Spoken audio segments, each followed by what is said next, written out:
Hello and welcome to another episode of Property-Pxrn Stars, the premium property podcast brought to you by your hosts David Lindley.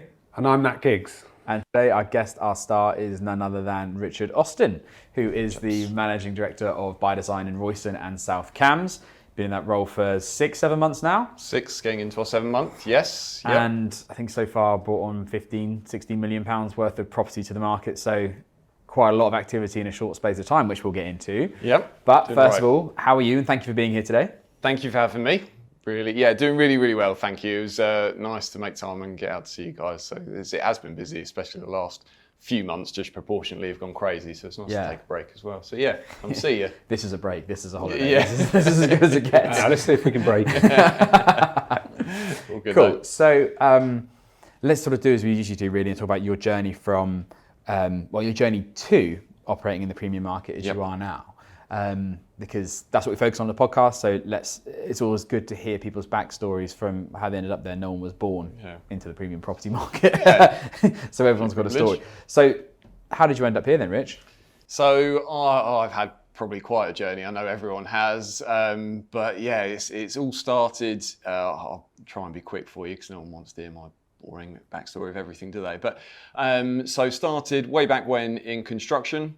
Trained as a surveyor, got a bit fed up with being in the office, stuck in the office quite young, wanted to get out on site, done that, had a lot of experience there.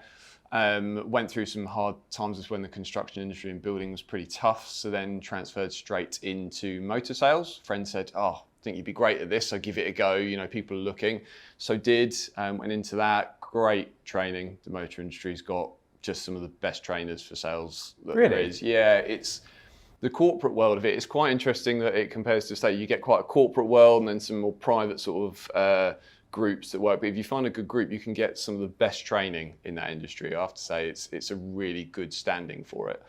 For sales in general? Sales. If you want technical sales training, and I'm taking anything away from the estate agency, obviously, there's some great trainers in that as well, obviously, Matt being one. Matt being one, company excluded. Yeah, exactly. I couldn't reach him under the table. I was trying Too far away to to kick him. He's now quickly making some notes of which motor groups to start getting into and who to contact and start putting his services out there. But so it's a really good set, I have to say. Depending on what group you join, because obviously you have the different groups, have the franchise for the different brands. I find that really interesting. Like I'm gonna get in trouble for saying this. I'm not like bought that many cars in my life or whatever, but I've never turned up at I had a weird experience recently. Never turned up at a car showroom and then someone give me the old.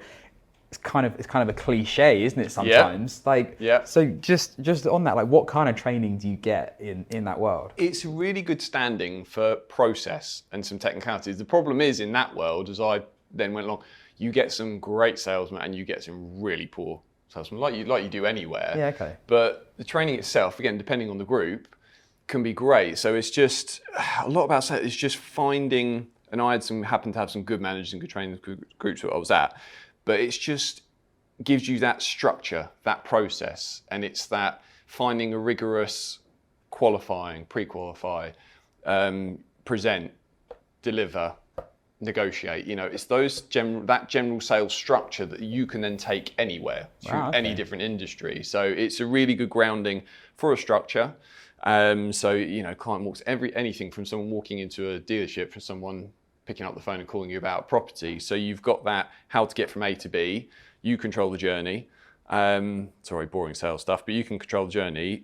But no matter which way it might veer off, you're still getting to your end goal that you're dictating or that you're getting to. Do you still use all this stuff day to day? Yeah. Wow. Yeah, definitely. It's definitely come with me from everywhere that I've gone. It's so transferable. But like you say, you can walk into some dealerships or everyone sort of says, I really hate car salesmen. They've got this really bad, because it's as soon as I'm on the forecourt, they're jumping on me and asking whether I want to view a car, what do we want to sell? And, there is that, but in sales, that's important.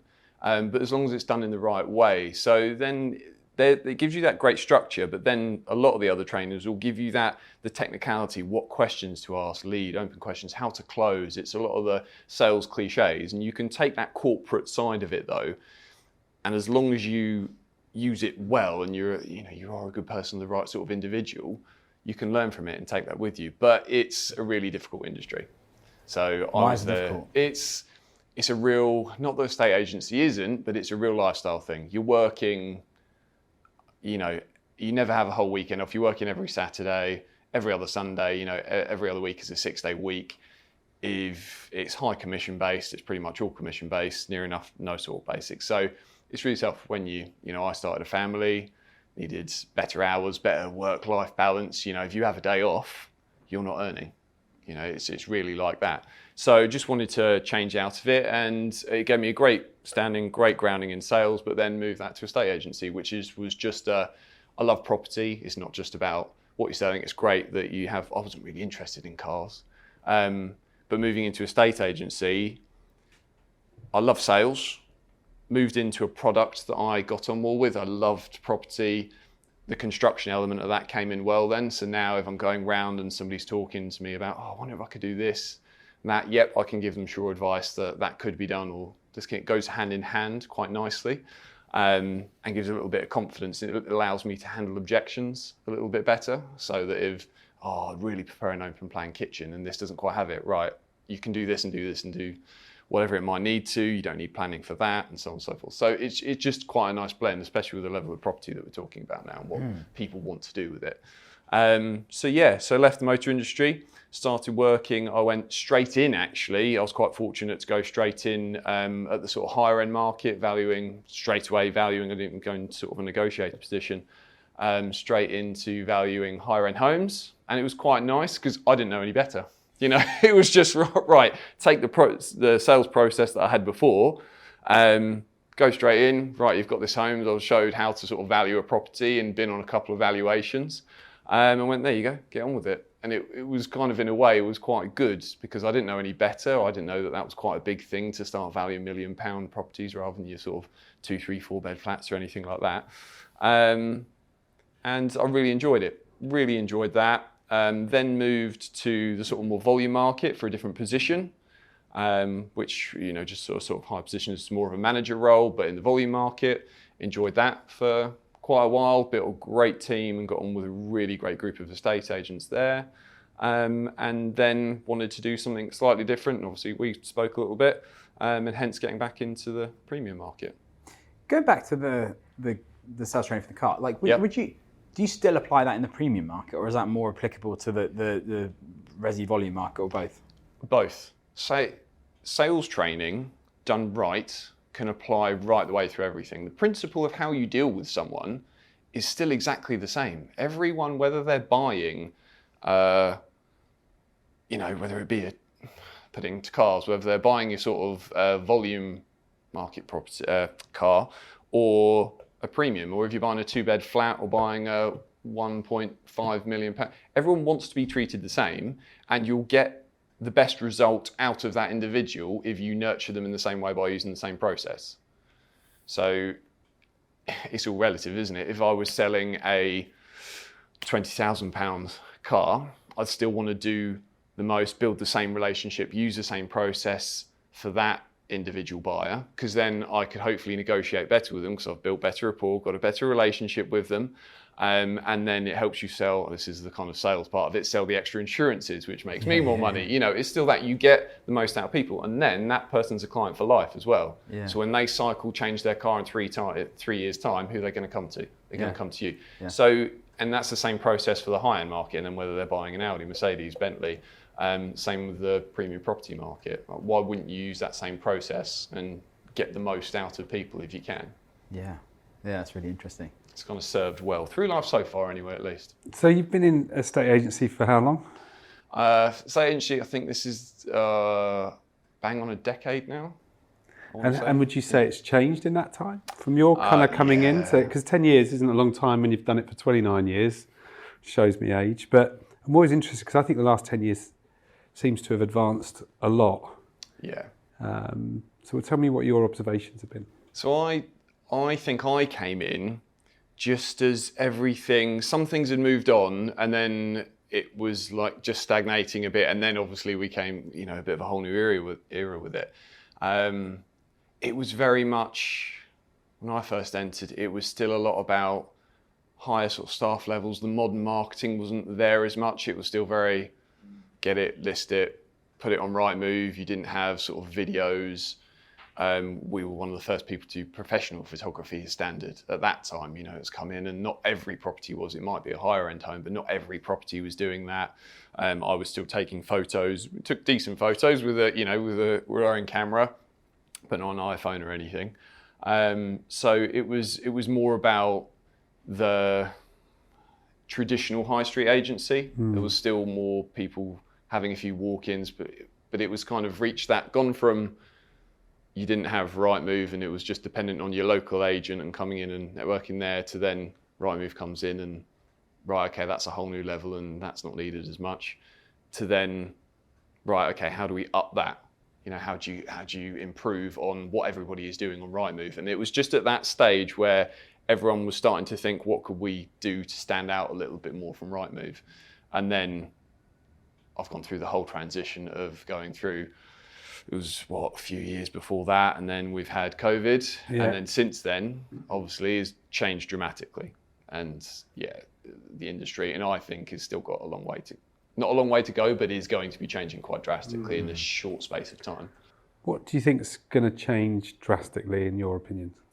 I think all clients' requirements are changing. I think the way they perceive the industry, because it's changed so drastically, and it's been a lot more in people's faces, isn't it, over the last years? You know, you've got not just sort of the programs that you're, selling Sunset and all the rest of it. There's a lot more of that about. People have always been interested in property, but all you really had was, it was like Homes Under the Hammer, wasn't it? And things like that. There wasn't so much reality to it. Now there's a lot more glitz and glam, and there's been so much more report on it in the last few years.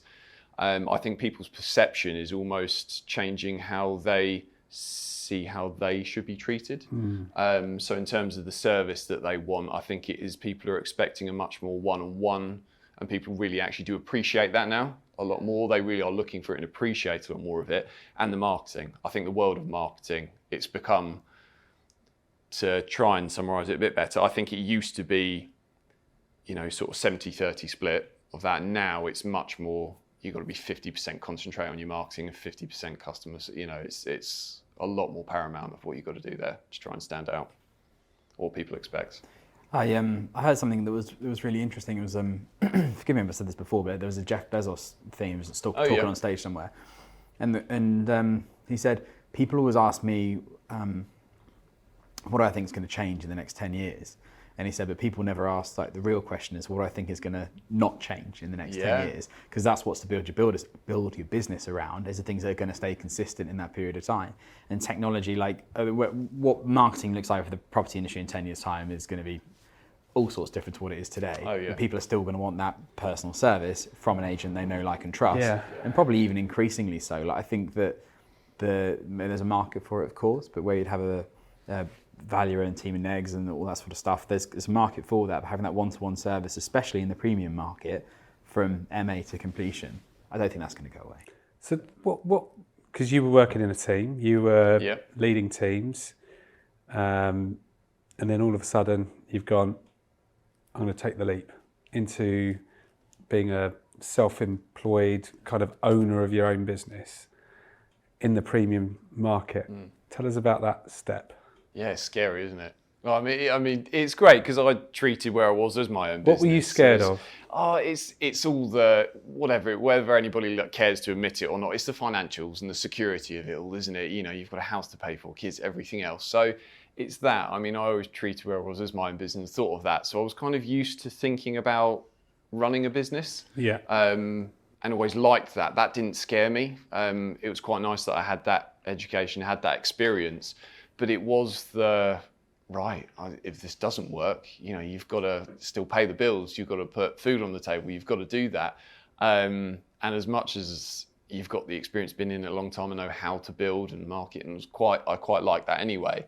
I knew I had a lot of the skills and experience there, but it's still the unknown, isn't it? It's still, oh God, if it doesn't work, what do you do then? But definitely wanted to do it. I just knew that that's what I wanted to get into and kind of move on to go from there. I remember talking to you, it was a related point to that. There was the self-employed thing. I distinctly remember the conversation with you. It was the world of self-employment. Not, I wouldn't just say self-employed thing that gets bundled in with like self-employed agents, but being self-employed as a business owner. There was that, but it was very specifically around the premium property market as well, wasn't it? And it was those two things together. So why the premium end of the market? It just suits me. For me, it's not just, I don't say that in that, I really want to just sell high-end homes and I love, I just want to sell these millions of pound property. It's not that. It's just the nature of how it works. Yeah. It's the lower volume, isn't it? I want to work closely with individuals, and by selling getting into the premium market, you can sell fewer of them. It's higher fees, you can earn more that way. But you don't have to be as busy. You don't have to sell 20 homes. You can sell half of them, you can sell 10 and still do it. So it allows the financials of it allow me to offer the better service to clients and work with the people that I want to work with and give them the service that they deserve and that I want. It just allows to do everything that I want to do within working with clients. Give them the best service, work with fewer but better quality. I think that's the summary of it, isn't it? It's just kind of lower volume, better quality. That's not to say that there isn't market for volume in industry and that there's anything wrong with that. This just suits me. I like to give my all to everything that I do. And I think that's what I got a bit fed up with previously. I was like, I felt spread thin and not doing the full service for each client. I just want to be able to do maximum and do it right for fewer, if that makes sense. Yeah, it's funny, isn't it? Because I appreciate I look through the world with one lens, which is just the premium market, and like you say there, it's just I knew that's what I wanted to do. I was speaking to someone that you'll know, Matt, and they were like, I'm not sure it's for me. Yeah. And I'm like, how could you possibly think that? But that was just his nature, the way he was as a person, and wants to be in resi, and so.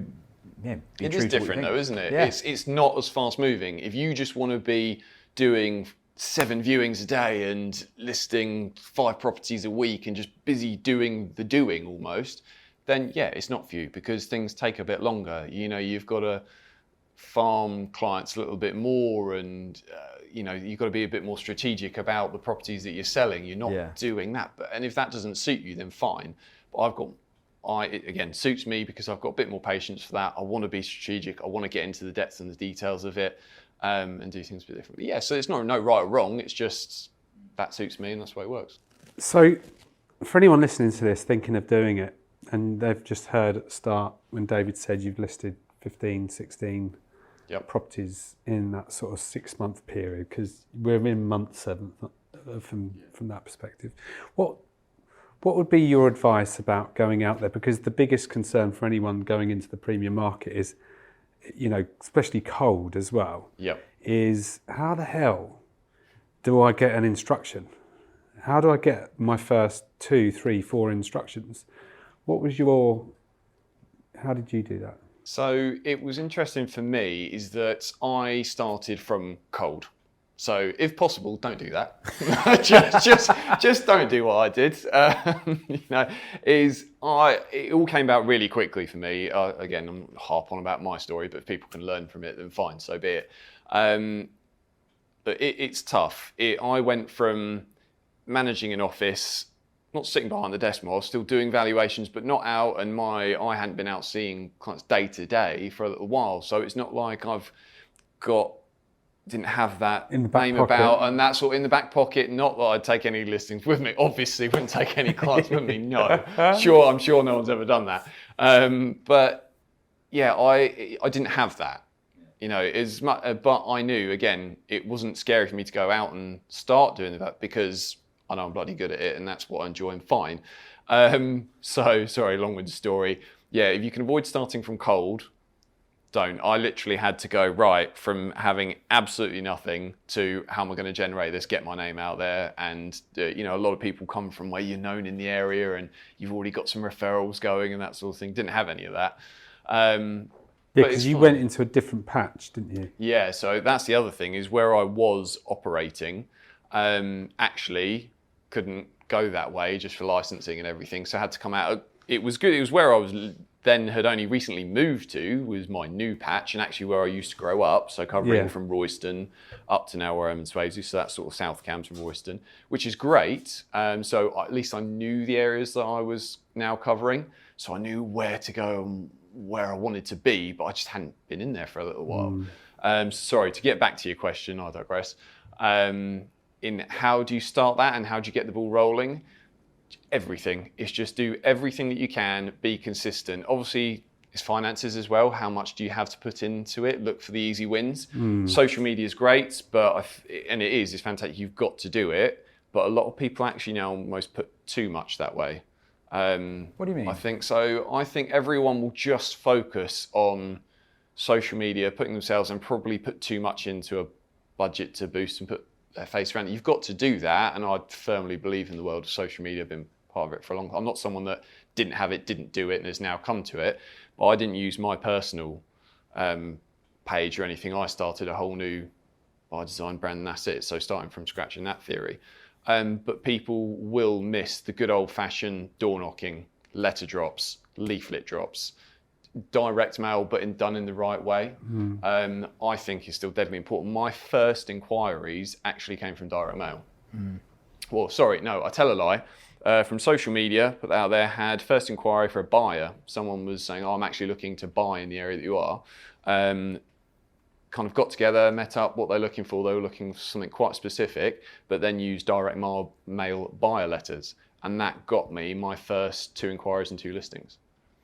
So that just went out to specific homes in the area. It was in Royston at the time. And I hadn't done that before. I hadn't done it for years. We just didn't do it as much in the volume market. But got that out there, and I thought this probably, no. So basically, that kind of was one of the first points. So you got your social media brand set up, separate to your personal. So this is my business, this is who I am. Yeah. That was out there. You started direct mailing for specific homes for a specific client. Yeah. Okay. And door knocking, a lot of door knocking. And what was that like? How successful was that? Good. A lot of people and a lot of agents don't like doing that. There's that fear of door knocking, isn't it? What was your opinion of doing it? I have no problem with it at all. I think done in the right way, there's no harm in it. What is the right way? Yeah, there you go. Do you know what? In the first... Was it Chris Watkins, his bag of peas? Was it something like that? Oh, it's the frozen pea thing, yeah. Yeah. What is that? I don't know. I have watched the video, but it was a couple of years ago. Something like he's come back from... I can't, Isn't it got the peas are going to defrost in the car? I can't Chris is going to tell us off here. I was going to say, I'm sorry, Chris. I haven't seen it, but yeah. We're in trouble now. Tell us about it's good. your experience in that. I mean, for me, it's fun. You do get people that are just, as long as it's not a really brash sales, and I don't know what the fear is. For me, when I hear people say, oh no, people just split the door, I just open and have a conversation. What do you think the fear is? I think people are just scared of rejection. So it's just all it is. But I think people, and this kind of, without sounding a bit too harsh as well, I think if you fear rejection, you've got to question whether sales is for you. Because you're not always going to get a yes from everybody. Even if you know that you're trying to do the right thing and you're offering the right advice and trying to do the right thing, it's not always going to be received well in the first instance. So you're going to get a lot of no's. So yeah, it's just, you've got to accept that you're going to get some, and that's fine. But I know that I was going and trying to talk to people in the right way. How many doors did you knock, and to what sort of success, being confident at doing it? Yeah. What was your success ratio like? I'm just interested because I was talking to somebody about this the other day, and I just thought I'd understand your perspective on it. It's hard to measure success. So the first listing that came from a door knock was a door knock, 2 letters, and then a second door knock and some follow-up messages. So it took a bit of time. Yeah, okay. But it's all this is what I'm saying. You just got to be consistent across the board. If you go out on one lot of door knocking on one day, or even one lot of letters, and then expect something from it. So rather than do like loads of doors and most won't answer, do a few but keep going back. Yeah, it's hard to. I started. And write to them as well. I did the wrong thing at first. Did you not write on the back of the business card saying, I can sell your house in some really dodgy handwriting? Do you want a free second opinion? Yeah. Free, I think if people, I'm interested because I was talking to somebody about building their their new listings available. And I said, well, how many do you think you would need to talk to before you would get someone say, do you know what? I admire your courage. Come on, have a look. How many do you think? And this guy was like, probably 8, 9. I said, so not as high as 10 then. So if you spoke to 10 people at their door in the right way, as you alluded to, you reckon one will probably say, yeah, come on in. And I said, well, how long do you think that would take? We kind of worked it out and was thinking, well, you probably have to knock on 20 to get to 10. So 10 into 1, you're probably talking about in the region of 15 to 20 hours worth of work to get one instruction. And again, we're talking about the higher end of the market, probably £12,000 to £15,000 of an average fee. And then what's the likelihood of you selling that? And if it's on the market and it's not being sold, what's the likelihood of you being able to change the strategy with a dynamic fresh approach and you've got no other houses to sell, so they're going to get 100% of your time, and we were like, well, it's probably 70 or 80% chance that we're going to sell it. So we kind of broke it all down and worked it all out, and it was almost like a guarantee that if you just knock on 20 doors, know that half won't even answer, and the half that do, one will say, come on in. And if one says come on in, there's a 100% chance that you're going to get it. So if you work that out in the premium market, especially when you're just launching and you're saying, I'm going to invest 20 hours a week, that's one listing a week. That's 4 listings a month. That's around 40 if you wanted to take some time out, listings a year. And even if you said you sold 50% of them, that's 20 listings and 10 exchanged in year 1 at £150,000 worth of average fee. Yeah. I'm in. Yeah. But a guarantee, because you've got nothing else in the nicest possible way. Yeah. What happens is when people become a bit successful is they stop doing the things that got them there. Let's just say that's the strategy. You've just said there's a direct mail approach. I've done this for a specific buyer. What I heard there is you met a buyer, you know, which stands out in itself. I then went and focused on an area and I got 2 listings from it. So there's another approach. And that's probably 5 hours a week, for argument's sake. If an hour on the phone to a buyer, or half an hour, or meet them, and then you prospect, and da-da-da. And there's people out there at the minute that aren't doing either of those things. And, you know, I honestly believe at the minute that people just, you said it, they fear rejection. But actually, if they spin it on its head, and you put, for 20 hours, you can have a £15,000 fee. For 20 hours a week, £15,000 fee. How would that sound? But you've got to do all of these things. So I'm going to work with you on what no looks like. And what the approach is, because the more no's you get, the better you get at asking. So you could probably get that from 20 to 10, still not answering. Out of the 10, probably get through 2 or 3 doors. And then all of a sudden the conversion rate goes up. So there's a route to market. And here's the thing, I'm sorry to steal your thunder here. But the premium market, if you look across it, for every 10 that are on the market, how many actually get sold by that first agent? And in what period of time? I don't know. I think that's changed. I think that's actually, that number's probably decreased in the last 18 months to 2 years as well. That's where the opportunity I think the first agent, I think as the second agent, opportunity is actually almost better. I would argue that as a new start business, you don't want someone going to the market for the first time, because what's the challenge with that? Usually, the good thing about, or put the other way, sorry, is at least with being the second agent, is that they've you almost got nothing to lose. You can be absolutely honest about the pricing, right? You need to bring it down. Any objections that they have about saying it's clearly not you as the agent. You know, anything that you do is great from there. As long as you do what you say and you plan to, it's fine. But this is the point. Sorry, Rich, but you can go out and list 10 new to markets and sell 2, maybe 3, or you can list 10 that have been on the market for 3-6 months, and I bet you could sell double. I think especially in this market, pricing, everyone keeps talking about pricing. Pricing is so key. Yeah. It was a little while ago now, a few months, but I went to a Property-Pxrn conference and Rightmove did I think I've shared it on the group, but Rightmove did a presentation there. And I went to the same one last year, they had a 25-minute slot, and it was great.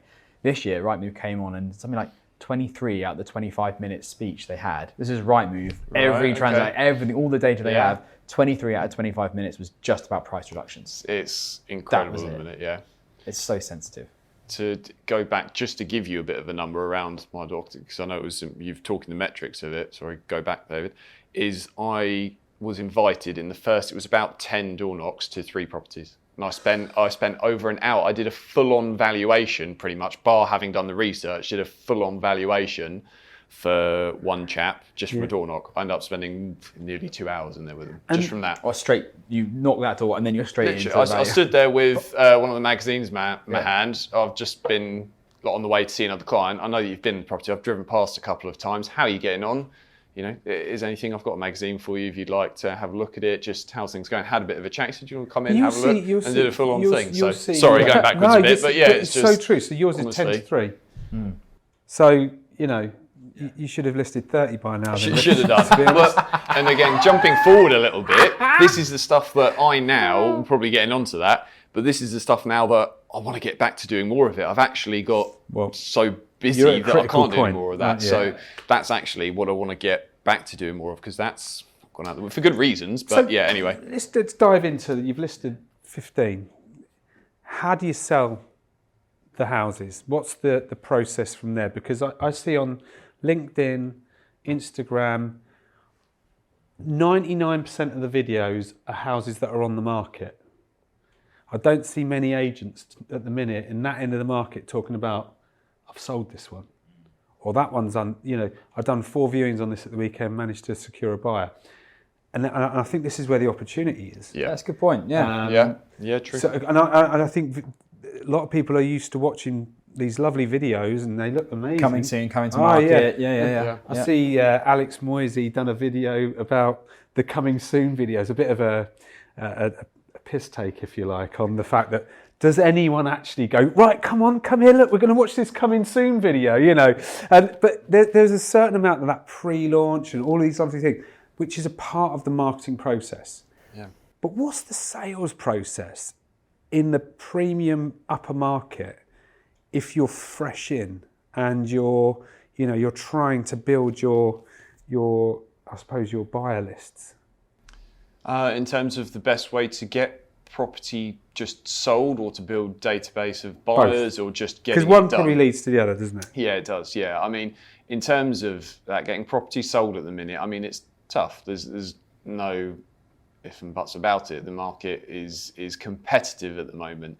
And David was speaking about it. Pricing is everything. Yeah. At the second, as long as it's, for me, listing property is doing the absolute best that we can, the things that we can control, stages of the marketing, the exposure, and communication with clients. Just, you have to do all of that as best possible, and that is utilising everything that you can, from social media to Rightmove, making sure that everything stands out. You know, it's things like, we know I like stats, and Mr. Gates obviously gives us a lot of those. Twilight hero shots give you 11% more interest. You know, so it's just getting pricing right, but it's getting all of that done right, offering the right exposure and communicating regularly enough with clients. If you're doing all of that, then it's okay, what else do we have to look at and strategize? I have now started, again, through recent numbers and just kind of educating myself on how the market is at the moment, set with a lot of clients that we need to review things in the first 6 to 8 weeks.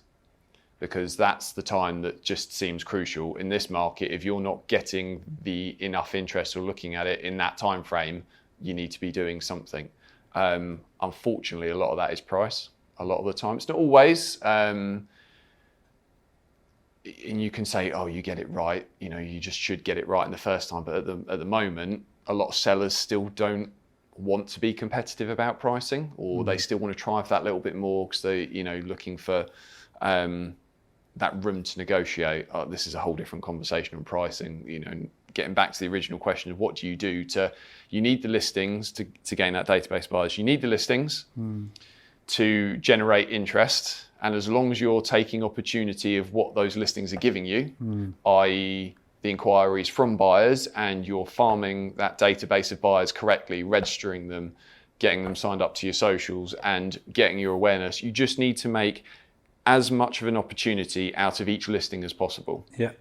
So that's just one. That's going to help your business grow in terms of awareness. It's actually going to help you sell other property because that buyer might not hit on that property, but it might be on the next one. So listings, really, when you start, are crucial. Get them whichever way means possible. And would you collaborate with other agents? Yeah, definitely. Okay. Why would you collaborate? Because it's also... just to clarify, what do you mean by collaborate? Well, look, if I've got an instruction in St Ives and Richard's over that way, and it's my listing and it's a 15 grand fee, and he's probably got a little bit more age in that territory, a little bit more awareness, probably more customers. Yeah. I'd be going to Richard saying, right, I'll do the viewings, you just send me the buyers, and then we'll split the fee. Yeah. It's just as a thought process, because actually, in the nicest possible way, those buyers are going to become your buyers, and if they don't buy that one, you might be able to find them somewhere else. But at the same time, there's a really massive incentive there for an agent, literally just to introduce you to get then a potential big fee commission on something that they wouldn't have the opportunity to sell. It's any way you can grow your network, right? It's when you're starting out, and if you are on the self-employed type setup and model, even if you're not really, it's a great way of building your branding awareness is collaboration, isn't it? If you're actually just trying to compete against everybody, you're not gaining there. Like that's an uphill battle. If you're actually collaborating with the right people in the right area, you're naturally growing. You're actually going to get help to get up that hill and get up that mountain. As long as it's the right people. It's funny how if you collaborate with people, they're the right people anyway. You naturally fall into the right circles and you get the right help. It's the people that don't want to collaborate with, you probably won't want to work with anyway, because they are just trying to compete, and that only gets you so far. Well, they haven't got an open mind, and more often than not, their closed mind is going to restrict their market as well. So it was just an interesting one, because I think there's a massive opportunity in the premium market for an agent that's probably going to explore more avenues to build the awareness of buyers and the network of buyers to their properties. And I think that's a great thing to be able to share with a seller, isn't it? I think we talked about Simon Hawksley before we met up with you. We talked about that principle of, well, look, every agent in the area is going to have access to your property. So if they've got buyers, I'll make sure they get the rewards. So in the nicest possible way, it works. It works for everyone. It works for the seller as well. So there's no one else that they need to go to. So you won't ever become ditched as the agent, because they know there's not really an awful lot of chance elsewhere. It's a one-stop shop for you, right? So I will, with a client, as part of my fee and everything, it's like, right, I'll work with the local agent. Gigs, whoever it might be. For whoever transparency, it might be. Richard works with me in Cambridgeshire. Yeah, so it's the great opportunity there is for the premium end homes that we have and we're marketing. By design, they also then have the team of gigs locally working behind the scenes and utilising that database and everything as well, because we can work together. Why wouldn't we? And the client wins out on both sides then. They're happy. They also get that service and kind of marketing they're looking for at the higher end, but they get all the local access. Do you think, you're experiencing this more than I am, David, when you look at the higher end market, how many agents out of 100 in the premium market think and behave and do like we've just explained when it comes to reaching out to other agents, collaboration, using the other strategies to try and attract buyers, and door knocking and all of those different things that we've just spoken about? How many would you say really execute that even at an 8 out of 10? I think the good ones do. Like, a few things spring to mind on that. One example was previous guest on this podcast was James Scudder, who does, as far as, I want to talk about your marketing, Mitch, because it's really good, and his is on another level with flying around on jet skis and off the coast of Wales, and we'll get up him at some point. Get a tractor or something. But despite all of that, when he was talking to us, he was really clear that all that goes on, but it's the basics that go on underneath that. There is all the door knocking, all the basic canvassing that goes on underneath Yeah. that to drive the business. I don't think there's losing sight of that. The other thing that sprung to mind when you were talking about that collaboration was, and this is, so an agent I know took on a property, and this property came about because it was almost an accident from a friend of his who runs a brokerage selling businesses. And this was a hotel. And there was some sort of accident with it where the person who owned the hotel came to them thinking that they were going to sell the building when he just sells the business. Right. Anyway, because that's a different, and this is just an interesting thing, that their fees to sell a business are between 5 and 10%. Oh, okay. So when this agent was introduced, because a friend of the business broker went in to say, oh, well, we don't sell the properties themselves, but I've got a colleague who does, went in, and his fee was just commensurate with that market, not the estate agency market. But because the client was talking to someone and their expectations were set between 5 and 10%, when you have a conversation about an estate agency fee, even if you do a strong fee, still looks like a bargain. So it was really interesting that a bit of collaboration outside of the box, outside of the industry, can really, really provide dividends. Yeah, I mean, sort of coming back to that sort of how many out of 100, if you like, or whatever. I just think the majority can't be asked to even think outside the box, let alone do outside of the box. And that's where the opportunity is. They follow the same paths everybody else is going down, thinking that, just doing videography and presentations and marketing, that is just once you've got the houses on the market. What are you doing to sell them? And then what are you doing to find the next ones? And are the next ones new ones? Or do you want to have a clear strategy on going after the ones where other agents have not had the brave, courageous conversations with the owners? They've told them what they want to hear, and they're now ripe for the picking because they want a new agent with a new strategy. Yeah. And you just think there's so many little tiny things. Like you got Richard's down in Hertfordshire. I might ring Richard and go, Richard, I know you're self-employed. Have you got buyers looking to move up north with a budget of 2 million or 1.5 million? If you can send anyone my way and I sell them a house, I'll pay you 25% of my fee. Yeah. You might just get a little bit of reaction because he's motivated to do it. I had a lady phone me recently, and she's a self-employed agent. She was asking me about some of our guys in some of our businesses referring to her for buyers. And I said, the trouble is, they're not the right people to talk to. They're paid a base salary with a small commission percentage. Your best people to talk to are Richard and so on and so forth, because there's skin in the game for those guys, and there's not really skin in the game for the other ones. And you just think, well, how much outside of the box doing do people do? Well, this is it. I think the industry, it's getting really, that crossroads is coming almost. Again, going back to when we first started, it was very much your high street agency, you're in your own lane, every agent's in their own lane, and that's it. But it's changing, like that kind of working for yourself and the rise of self-employment. And that's where that collaboration, I think it's going that way. It's exactly it's that, really Matt, healthy. Working together, and there's nothing wrong with that. It's healthy. It helps everybody. It means you can access each other's properties. And if you've got those kind of bonds and networks, I think it's only a win-win. I think clients benefit. Let's be honest, if a client benefits, then we all benefit. Yeah. So but just how much effort, I wonder, goes in. Like we live, I'm in St Neots. It's synonymous for London buyers, London overspill, because of the pricing differences, and there's a commuter line and all of those things. And you just think, I could just pick up the phone to, let's say, a dozen agents who are self-employed, who are going to have vendors that are selling houses for, who want to move to this area. Yeah. And I could offer them an introducing fee, not a referral. Sounds better. Introducing, but this is the thought. This is the point of this podcast. This is why we was talking about this earlier.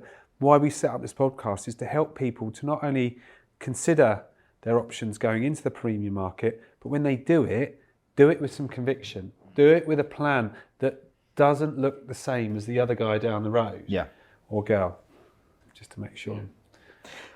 I've got a question for you, which is a slight change of subject, but it comes back to something in what triggered me thinking about it was what you said about that car sales training. Yeah. So you can help me out with this. I'm going to ask you both a favour. A lot of people are always interested in this training. You can get me out of a hole here. So I got a message this morning it was on LinkedIn actually, from someone that I've known from ages and ages ago, but haven't spoken in a long time. A friend from school, really. She sent me a message. She goes, "Hey Dave, hope you don't mind me messaging you. I'm considering switching careers and looking to become an estate agent. Are there courses you'd recommend or approaches to take for someone starting in a new industry? Hope you and the family are well." I was like, how would you guys answer that question? You're someone Send them my YouTube channel. Here's what not to do. Do you know any good trainers? Free content, and there's a nice little course at the end of it, which he But someone who is completely green to estate agency. Now, based on everything you said about, firstly, with your sales training in the car and all the change the industry's gone on and so on, because the sort of the usual answer that's come up on this podcast quite a few times, people keep saying like the corporates do a really good job of training. Is that still the case? No. Like, what do you guys think? How would you answer that question? I think it's depending. Oh yeah, I think it. I'll make notes, by the way. It's really hard because the corporate background that I came from gave me a great stead, and I wouldn't want to have changed that. But I think with the way that our industry certainly is that I don't think you need to go and work for a corporate world in McConnell's or whoever it might be and have that sort of background. If you find a more independent or even a self-employed agent that's looking to expand and get one-on-one training with them, as long as it's the right person, because things are changing so much. For example, I've taken someone on to help me now, like it's got that. Yeah, so that's quite interesting for me. Obviously, in my old job, I'd taken people on and trained people through that, so that's great. And hopefully, although we weren't a big corporate, still giving them that kind of sort of sales structure, not as in depth. Fine. This is now different. I think, right, when I take someone, how's this going to be? And without going around houses, obviously I'm doing this because it got to that point where I want to get back to the proactive stuff. So I need someone to come and help, which is great. So coincidentally happens to be my sister, but fine. So, if you can't trust family. I don't think that's the definition of the word coincidence. No, not coincidentally, also kind of typically. Do you work with family, don't you? But do you know what? She's going to be fantastic. She's kind of been in the industry a little bit anyway. Side note, but yeah, she'll be really good. But in terms of that training, it's going to be different because she's going to grow into what I'm doing. Yeah. A self-employed, or I'll say self-employed, more, I want whoever's working with me to deliver the same service and operate in the same way that I am. Don't have to start that way, but eventually grow into their own agent. So I'm doing this as a bit of a on-the-job training with me. That's really it's literally her first day was a day in the life, because how I now work is completely different to how you'd work in a high street agent. I found that big change from when I went to high street agency to this. I thought, it's just going to be what I was doing, just I'm doing it from home and going out and seeing clients. No, it's completely different. The way that you need to work day to day, it's not just the sales training, the way that you work day to day is different. So to answer your question, depending on what route she might want to do is who you then try and work with. I would point someone like that who's not got any industry kind of knowledge to someone like myself or some of the people that depending on where they live, and just say, go and observe, go and actually see what it really is all about. To see whether you actually like it, whether it's not. Do that first. Yeah. Like, take a day's holiday. You're not obviously going to get paid by someone to go and observe them, but you're going to be going in there and watching and learning. It's the best way because people can then see it for what it is. Because I think people generally, it's funny, isn't it? Like we've talked about this before, about the day in the life of a real estate agent. And it's like, you're thinking that's about 10 minutes work that you've just done, And part of that's drinking a coffee. Yeah. Because that's the thing, is like and it's an interesting thought, isn't it? Like what has she seen that's made her say that? As I was saying, it's probably all the recent, there's so much more media about, isn't there, with the programmes. But Matt's exactly right. The day in life, that's the first day that I did with Harriet. It's right. Met me first thing in the morning, 8:30, had a quick, this is what our day looked like. Fired off a few emails, registered a couple of hours, set up a few viewings, dashed out, picked up some keys, made a few client calls, done a couple of viewings, got back, summarised that, and it's like, Christ, that's a lot of work in a day, isn't it? Like, you've flown here, there and everywhere. It's like, yeah, She said, I thought it'd be a bit of a, you meet a few clients, have a nice coffee. She loved it, absolutely loved it. But it was that work experience like Matt's talking about. Totally. Just see if you've liked the idea of it. And fortunately, she didn't absolutely love it. But it's not. Yeah, see if the reality sometimes meets up with your expectations, and where you've gained those expectations from is also quite interesting. It is also interesting that both of you said, like I said, the typical answer that I've heard people say quite a lot is the corporate, good, bad or indifferent, do a very good job of training, and that basic training and setting you up in the industry. But neither of you have said that. That's super interesting. I think years ago, Countrywide were synonymous for their training. I remember sitting in the training room with tapes, and they'd be playing the tapes, and it was all very sort of methodical and logical and everything else. And it was, you go through these processes, and this is the structure and everything else. I think the training now it can be really simplified if you bring the right people that care in. So first of all, I think if you're going to be really successful in this industry, you've got to care about the kind of people that you're working with day to day. You've got to care about the people that you work around. You've got to care generally. And I think you can meet people, and within a very short space of time, you can tell whether people give a shit or not. Yeah. Then it's commitment. Commitment is one of the things that you can tell by looking at someone's lifestyle, whether they're committed. What do you mean looking at someone's lifestyle? Well, that's interesting. if they can't commit to being on time, if they can't commit to keeping themselves, I would say reasonably healthy, because this industry is mentally you need high resilience. To have high resilience and mental kind of well-being, you've got to do personal development. You've got to be very, very healthy in the mind, in my opinion. If you're not, you can take a lot of things personally. You can get bowled over by customers quite quickly, because customer expectations, have they ever been any higher than they are today? Yeah, so you've got to be confident to manage expectations. You've got to be very, very, very strong in your personal self-worth.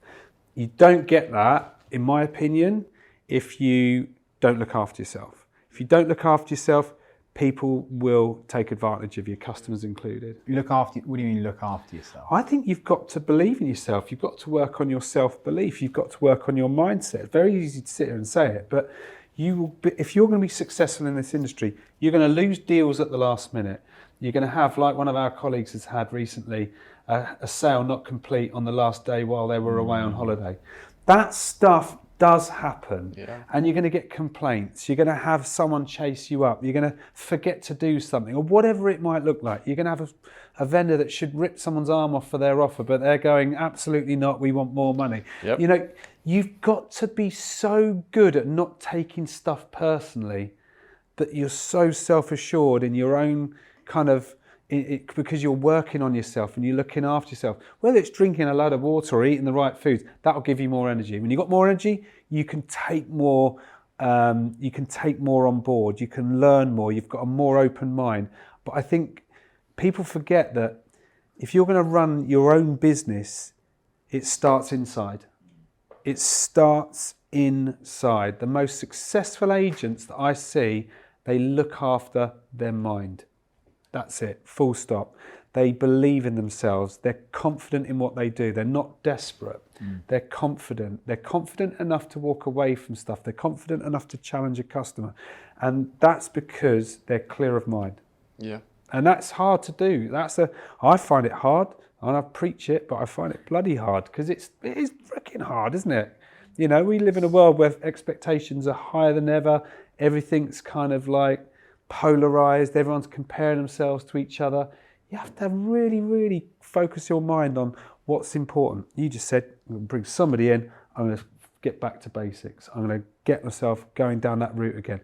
Because you can end up going around trying to please everyone, and you please no one. Yeah. It's similar to that. It's my kind of brother-in-law brought this to my attention. It's managing your bathtub. Yeah. Everyone's probably heard that, isn't it? But if that's getting full, you need to know when to empty it in certain areas, and you can't carry around a full bathtub all the time. Yeah. Work. If you enjoy what you do, you've got to enjoy it, haven't you? Like I'm messaging clients pretty much 24/7, but I don't mind that. I enjoy it, but I'm also managing my outside of work life correctly now. I went through a phase where I didn't. You guys know I love the gym, and that's my escape. Well, not the gym, but CrossFit anyway. So different. That's story. why Dave and I But aren't wearing t-shirts today, because you know, we don't want to embarrass Rich with the gun show. No chance. I'd rather sweat. Well, we're going down the gym after this, aren't we? We're not having a beer. We're going to the gym, aren't we? But it is that, you know, that for me is, I love what I do. It's not, but it's that escape. Like, right, during that time, that's my thing. It makes me feel good about me. It gives me confidence. I'm generally that sort of person anyway. Matt likes to escape on golf holidays every other week. You know, that's what he does. You know, it's like all that. But it's easy. You're absolutely spot on. You've got to have a switch off. You do. Well, it's just finding the way to manage yourself. But you're exactly right. As we said at the beginning, if you're going to be someone that fears rejection, or you can't handle that, or you haven't got the arsenal to help deal with that, then you're going to struggle anyway. But this is it. That fear, it's an inside job, not an outside job. Because if you said, I'm going to guarantee you 10, you knock on 20 doors and I'll guarantee you a £15,000 fee, would you do it?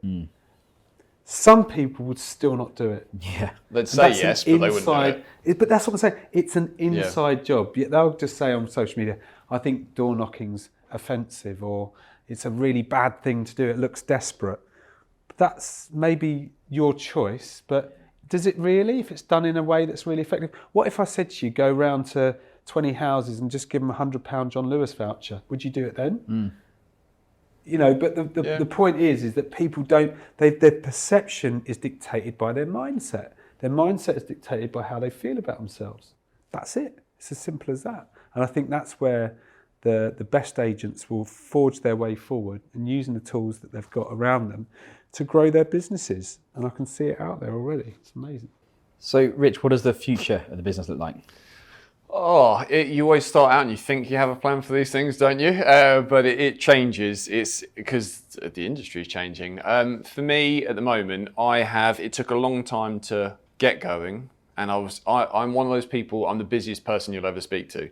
Because I'm either, if I'm busy with actual work, or I'm making myself busy. I've got this saying, like, busy makes busy. So if I at the beginning, even when I didn't have a lot of listings, and you know, it was just, I was still frantic busy. I was outdoor knocking every day. I was out doing this. It's like, it should be that. Anyway, but in a shorter period of time, give it the last 2 or 3 months, especially since we've been working together, mate, you know, that collaboration's great and really taken off.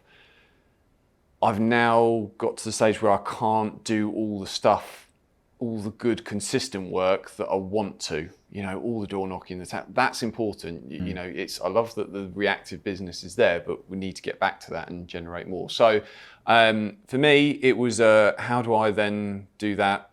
Take on more staff, or do you cut back work? I'm not someone that go, right, I'm happy with my lot. I know I can manage 14 to 15 listings. And that's all I want to do. Thank you very much. And I might raise my fee a bit and average prices just to accommodate that. I'll do that, but I also want the opportunity, and I can see that the opportunity is there. So for me, it's bringing someone else in. Some people have different ideas of who they'd like to bring in. Some other people might say, right, I only want to bring somebody into the business that is experienced. I can just hand them over, give them an area patch or whatever, and help them, you know, with leads in their area and that sort of thing. So they're self-sufficient. I like working with people, and I don't mind training people, and I quite like it, actually. So for example, I've brought Harriet on, and I will train her to eventually do completely what I'm doing. So then she'll be a completely, you know, self-sufficient agent in her own right, producing her own listings, managing those in the same way that I am, and almost have her own little business that goes on as well. And it's just, I think, building it that way for me. Awesome. That's very exciting. I don't ever want to just go, right, everyone else I've got values, they're taking care of that, and I keep that. I'll always want to still deal with my own sales, but train and build other agents around me, so you have your own network that you can collaborate with. That is incredible that you've gone from, 7 months in now to starting your own premium estate agency business, and you're now at a point where you're so busy that you're at capacity and needing to take on what would be self-employed agents underneath you to accommodate the work. That's fantastic, isn't it? But it's great. But that is down to collaboration, working with Matt, working with other people around, it's like, right, well, this is great, this is working. It's actually, finding ways of making that work now even better. We started off and it's done great. Actually, we've gone, oh, okay, there's things that we can fine tune here, and I don't want to lose that. That's brilliant. Yeah. But also, there's this other area of opportunity. I don't want to lose that. So yeah, definitely, it's got the ball rolling, and to take more people on. So yeah, it's good. So unless you had any other questions, Matt. No. I've got my final ridiculous question to ask. Yes. And the obvious ridiculous question. Oh, yes. Yeah. That I think you're prepared for. Can you make one up? Yeah, I can. Yeah. Anything to knock him off the top You do, spot. yeah. I'm a bit bored of sitting here on the top spot. Yeah, no, someone's got to, haven't they, Matt? So for first-time listeners yep. of the podcast, we are Property Porn Stars, and everyone, whether they know it or not, has a porn star name, comprised of your middle name and your first pet's name. Yes. Currently top of the leaderboard is still, after all these episodes, Matt with Kevin Tiny, which just upsets me every single time we record this. Come on, Rich, what have you got for us? It's not bad. It's pretty good. It's not as good as Kevin Tiny, but Anthony Max. Oh. Bad, is it? Tony Max. Tony Max. Tony Max. Yeah, there you go. Pretty good. That's gangster, isn't it? The porn star. My border collie Max. It's like undercover, underground gangster sort of name, really, isn't it? But, well, Rich, I, a year ago you weren't anywhere near this market, and sometimes we don't always look at the distance that we've travelled already, and you should be proud of yourself. Yeah, thank you. Yeah, it's been, it's tough. It is tough. Those first few months, we think, oh God, and you're doing all this work, and you think, when's it come? But again, speak to the right people, do the right things, just keep at it, and you just got to hang on. But it'll get there, and love it, absolutely love it. Don't do anything else now. So for anyone thinking about it, just go for it, but plan it right. Commit. Brilliant. Rich, thank you so much for joining us. All right, guys, thank you. Thanks for having me. And thank you for watching or listening to this episode of Property Porn Stars. We really appreciate it, and we'll catch you in the next episode. See you soon.